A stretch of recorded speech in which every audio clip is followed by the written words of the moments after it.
মোর দাদু দিছে, মোর বাপ দিছে, ওইটা তাহলে মগো দিবা হবে।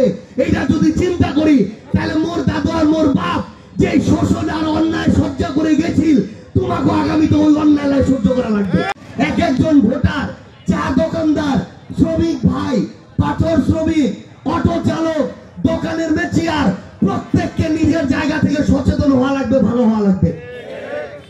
আমরা যেন যেদিন ভোটটা দিব সবচেয়ে যোগ্য এবং ভালো মানুষটা ভোটটা দিই। আগামীর বাংলাদেশে আমরা যদি একটা দল আর মার্কার দিক দেখে মোর দাদু দিছে, মোর বাপ দিছে, ওইটা তাহলে মগো দিবা হবে, এইটা যদি চিন্তা করি তাহলে মোর দাদু আর মোর বাপ যে শোষণ আর অন্যায় সহ্য করে গেছিল, তোমাকে আগামীতে ওই অন্যায় সহ্য করা লাগবে।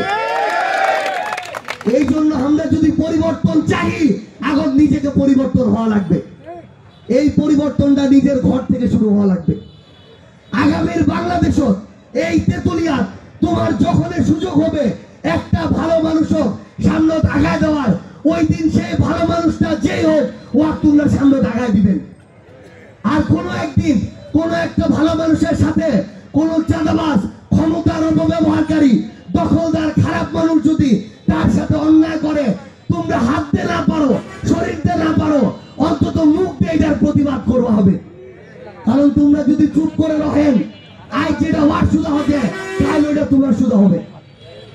এই জন্য আমার মনে হয়েছে আমার এই হালটা ধরবা হবে।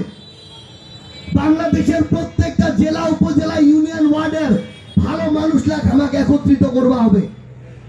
এই ভালো মানুষরা যদি একটা হয়, বিশ্বাস করো না করো, তোমরা এটা বিশ্বাস করেন, এই তেতুলিয়া উপজেলাটা তোমরা যে সমস্যার মধ্যে আছেন কিংবা তোমরা যে বিরক্ত, এরকম মানুষ সর্বোচ্চ 10-20টা হবে।